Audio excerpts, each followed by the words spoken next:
हज़रत जलालुद्दीन रूमी बड़ी शख्सियत हैं। उनके पास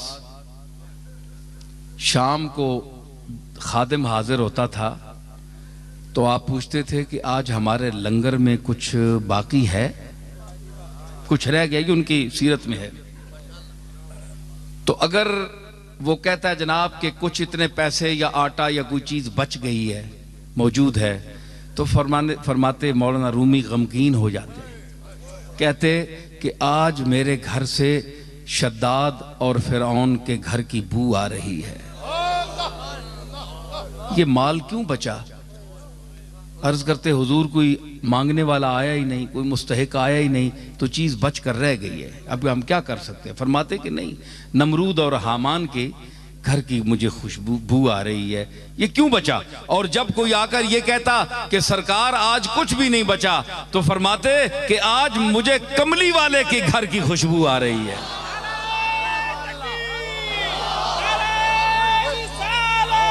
तो मुझे कहाँ की? जनाब कमली वाले के घर की खुशबू आ रही है। क्यों? इसलिए कि वो भी आपके घर में भी कुछ नहीं होता था, सब कुछ होते हुए। मैं ये अर्ज कर रहा था कि इस तबके को अल्लाह ने ला यालमून में शुमार किया, और जो गरीब तबका है, वस्बिर नफ्सका मअल्लज़ीना यदऊन रब्बहुम बिलगदात वल अशीय्य युरीदून वजहा। यही देखिए क्या खिताब है मूसा अलैहिस्सलाम से, और फिरौन के जिक्र किस अंदाज से है, और मैं उस गरीब तबके का आप जिक्र कर रहा हूं कुरान मजीद के ही हवाले से, जिसको मैं रसूलुल्लाह सल्लल्लाहु ताला अलैहि वसल्लम को अल्लाह ताला तालीम दे रहा है। वस्बिर नफ्सका मअल्लज़ीना, ऐ मेरे रसूल अपने आप को जमाए रख,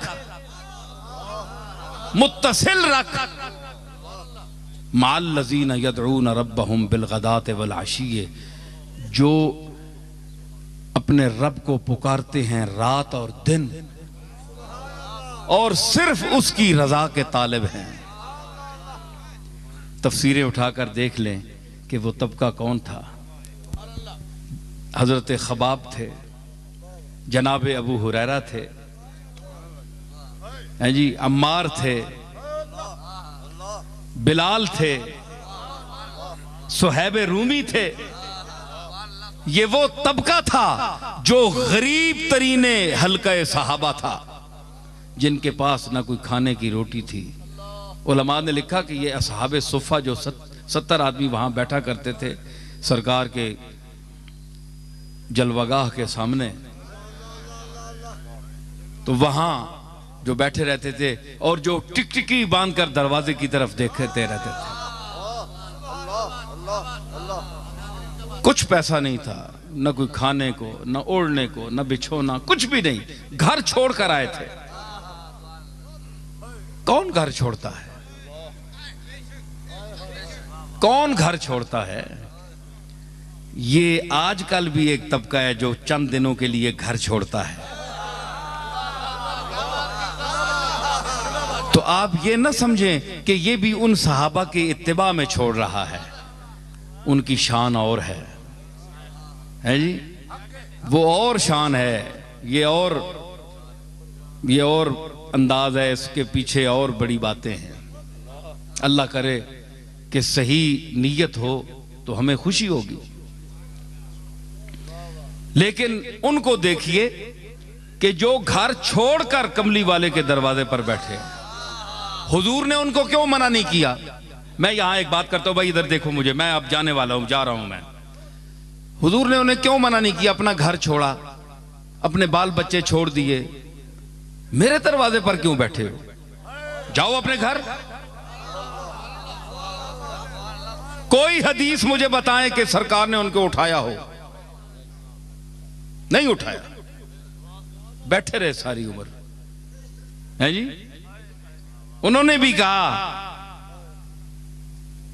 है जी, कि हम उठने वाले नहीं हैं, ला बिठाया तेरे कूचे में खुदा ने हमको, ला बिठाया तेरे कूचे में खुदा ने हमको, ला बिठाया तेरे कूचे में खुदा ने हमको, न उठे हश्र भी आए जो उठाने हमको, न उठे हश्र भी आए जो उठाने। हम नहीं उठने वाले,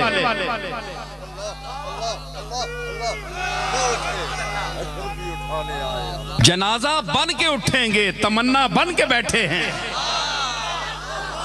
हम नहीं जाने वाले, तमन्ना बन के बैठे हैं।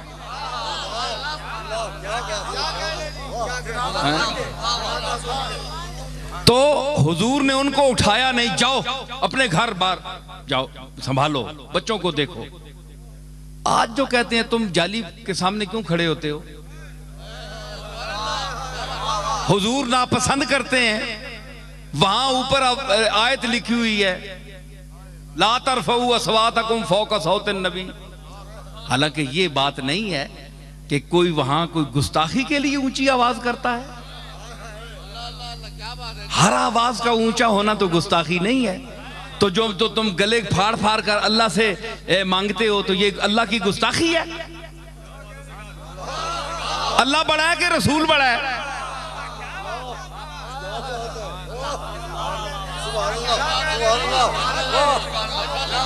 अल्लाह खालिक रसूल है, तो इतने शोर मचाते हो रो रो के, चाहे कोई देवबंदी है, चाहे कोई बरेलवी है, कोई भी है, रोते हैं, आयतें पढ़ते हैं, रुलाते हैं, क्या क्या दिखाते हैं, क्या क्या मंजर दिखाते हैं।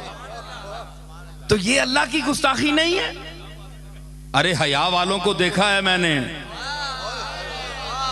हाँ हमने भी देखा है। तुम तो आंखें फाड़ फाड़ कर चांद को देखते हो, उन्होंने कभी आसमान की तरफ रुख नहीं किया, नजर नहीं उठाई। ये मुफ्ती साहब के बैठे हैं, ये मुफ्ती ज़हरुल्लाह, इनके चचा मौलाना फरीदुद्दीन साहब, मैंने उनको देखा है, मुझे याद आ गई बात। तो मैं छोटा होता था तो वो मस्जिद से, गोरलाशी मस्जिद से कई मर्तबा निकलते थे बाहर, तो मैंने कभी उनको आंख उठाकर ऊपर देखते नहीं देखा, हमेशा नजर नीचे जमीन पर। मैंने अपनी आंखों से देखा, जो मैं महसूस करके बयान कर रहा हूं। ये तो एक आदमी था ना, तो ये जो तबका है इस तरह के सुलहा का, तो उन्होंने उसकी जात की शर्म की वजह से ऊपर कभी देखा भी नहीं। वो लोग थे। आज उलमा में वो तबका कहां है? हमने वो चेहरे भी देखे। तो हुजूर ने कभी नहीं फरमाया कि तुम उठ जाओ। तो जो अपनी जाहिरी जिंदगी में 24 घंटे बैठे हुए असहाबे सुफा को नहीं कहता कि तुम उठ जाओ।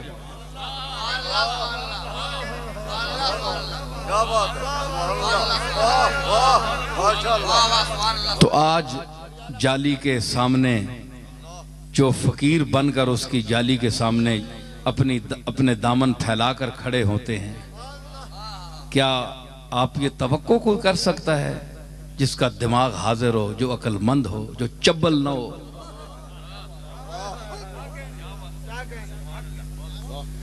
हैं? तो वो कोई, ये बार कैसेटें जाती हैं, लोग कहते हैं हमें समझ नहीं आती ये कौन सी जबान बोल रहे हैं, इसलिए मैं मजबूरन बोल रहा हूं, कुछ ना कुछ जुमला आ जाएगा। तो वो जिस वक्त फिर जरा शबाब पे आता है ना मसला, तो फिर निकल जाते हैं जुमले।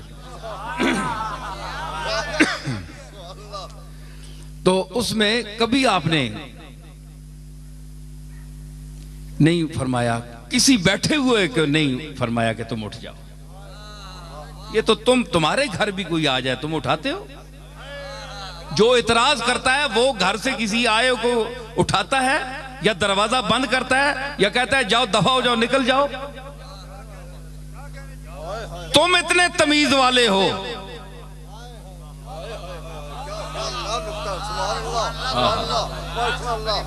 बड़े अखलाक वाले हो, जिसके लिए फरमाया व इन्नका लअला खुलुक़िन अज़ीम कि ऐ मेरे महबूब तू अखलाक अजीमा की उन मनाजिल रफिया पर फायज है कि वहां से ऊपर कोई अखलाक का दर्जा नहीं है। मैंने तुझे वो खुल्क अजीम देकर भेजा। तो तुम क्या समझते हो जो उसकी जाली के सामने जाते हैं हुजूर की तबीयत पर बोझ पड़ता है? तू किसी को भी उठाता नहीं अपने दर से, तू किसी को भी उठाता नहीं अपने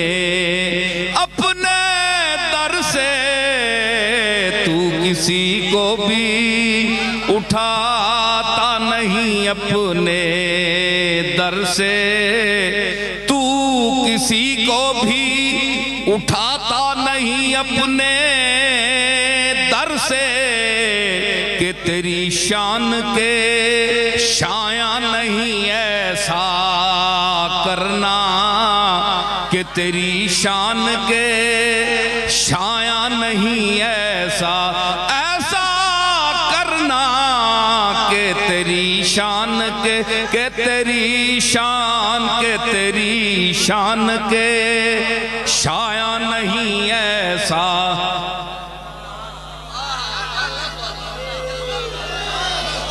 ये तेरा काम है ऐ आमिना के दुर्रे यतीम, ये तेरा काम है ऐ आमिना के दुर्रे यतीम, सारी उम्मत की शफाअत ने तन्हा करना, सारी उम्मत की शफाअत ने तन्हा करना,